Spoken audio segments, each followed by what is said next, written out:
اس وقت پوری دنیا میں ایک بہت بڑا ہنگامہ، شور، درد، کسک اور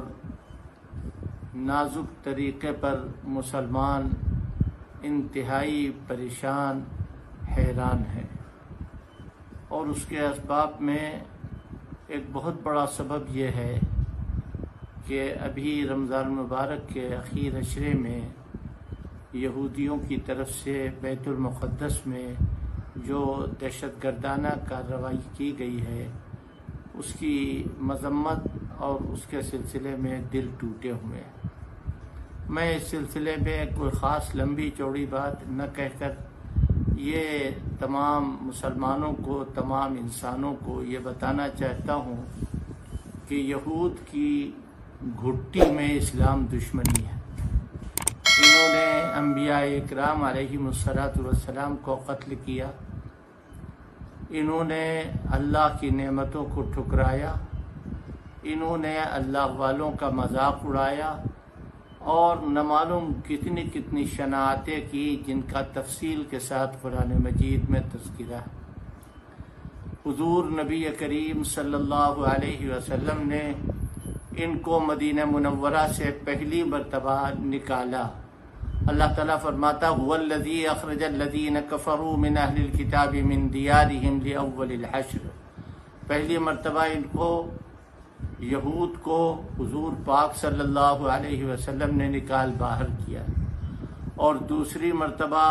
حضرت فاروق اعظم عمر ابن خطاب رضی اللہ تعالیٰ عنہ نے ان کو جزیرۃ العرب سے نکالا۔ لیکن ان کی شناعت، ان کی خباثت اور ان کا بدلہ لینے کا جذبہ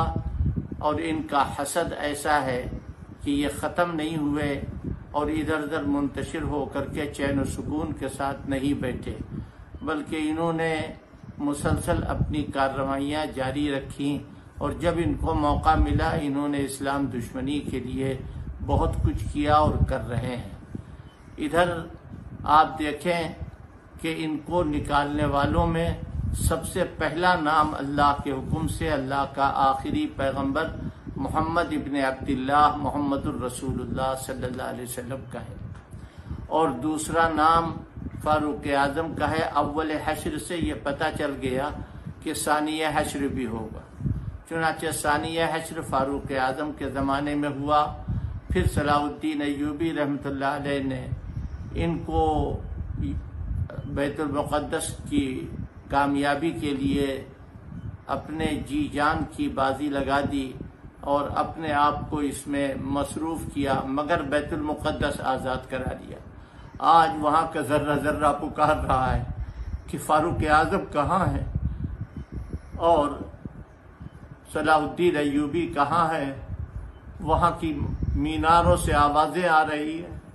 زبان حال سے وہاں کے ذرات یہ پکار رہے ہیں کہ آج بیت المقدس میں، مسجد اقصیٰ میں فائرنگ کی گئی، نماز پڑھنے کی حالت میں لوگوں کو مارا گیا، زد و کوب کیا گیا اور فضا کو خراب کیا گیا۔ یہ سارے حالات جو پیش آئے، اس سے مسلمان لرز اٹھے، اور ہر شخص جو ہے وہ غمناک ہے۔ ہر شخص اپنے آپ کو محسوس کر رہا ہے کہ شاید ایسا ظلم اس سے پہلے نہ ہوا ہو، جبکہ یہ یہود جو ہے وہ ماننے والوں میں سے نہیں ہے۔ اس وقت ضروری ہے کہ عالم اسلام متحد ہو، اور تمام دنیا میں جتنے مسلمان ہیں سب متحد ہوں، اور ایسا لاہ عمل سامنے آئے کہ جس سے ان کی یہ خباثتیں، ان کی یہ شناعتیں جو ہیں وہ دور ہوں۔ یہود سے قرآن پاک میں صاف لفظوں میں منع کیا، یا ایھا الذین آمنوا لا تتخذوا اليہود والنصارى اولیاء بعضهم اولیاء بعض۔ اے مسلمانوں، یہود و نصارہ کو اپنا دوست نہ بنانا، ان سے دوستی نہ کرنا، یہ تمہیں دھوکہ دیں گے، یہ آپس میں ایک دوسرے کے ساتھ محبت کرنے والے ہیں، یہ تم سے کبھی محبت کرنے والے نہیں بنیں گے۔ ایک جگہ فرمایا کہ لا تتخذوا بطانة من دونه لا يألونكم خبالا، کہ تم ان کو اپنا رازدار نہ بنانا، لیکن افسوس یہ ہے کہ آج مسلمان سوئے ہوئے ہیں، یا مسلمان اپنے ملک کو بچانے کے چکر میں خاموشی اختیار کیے ہوئے ہیں۔ یہ طریقہ کار اسلام کے ساتھ وفاداری کا نہیں ہے، بلکہ اسلام کے ساتھ بے وفائی کا ہے۔ ہمیں اسلام ملا ہے تو سب سے بڑی نعمت مسلمان کے لیے اسلام ہے۔ اور مسجد اقصی، اللہ اکبر، مسجد اقصی تو ان 3 مسجدوں میں سے ہے جن کے بارے میں حضرت نبی کریم صلی اللہ علیہ وسلم نے فرمایا کہ دیکھو، سفر کرنا ہے، سفر کی اجازت ہے تو مسجد حرام کے لیے سفر کرو،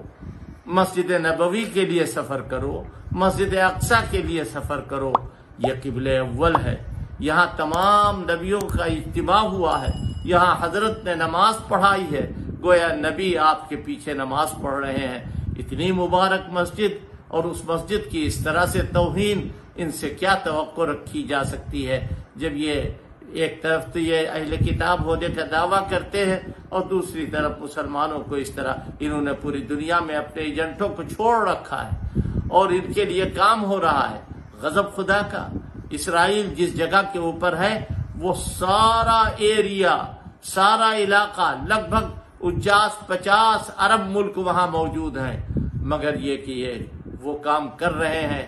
جو جانوروں کے ساتھ بھی نہیں کرتا آدمی، جو انسان تو انسان ہے، جانوروں کے ساتھ بھی نہیں کرتا۔ ہم اس وقت خاص طور پر جتنا وقت باقی رہ گیا ہے رمضان مبارک کا، اپنی دعاؤں میں ان کو یاد رکھیں، ان مظلوموں کے لیے دعا کریں اور ان ظالموں کی ہلاکت کے لیے دعا کریں کہ اللہ پاک ان کو برباد کر دے، ان کے اوپر ذلت طاری فرما دے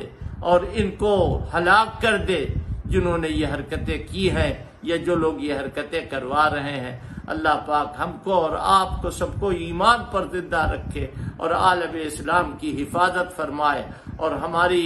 بے عزتی ہمیں رسوا نہ کرے ان لوگوں کے سامنے کہ جو ہماری رسوائی کے خواہش مند ہیں۔ اللہ تبارک و تعالی ہم سب کو توفیق مزید سے نوازے۔ اور آج شب ہے 29ویں شب بھی شب قدر میں شامل ہے۔ اللہ پاک ہماری دعاؤں کو قبول فرمائے اور ہم کو ایمان پر زندہ رکھے، ایمان پر موت دے اور ایمان والوں کے ساتھ ہمارا حشر فرمائے۔ وآخر دعوانا ان الحمد للہ رب العالمین۔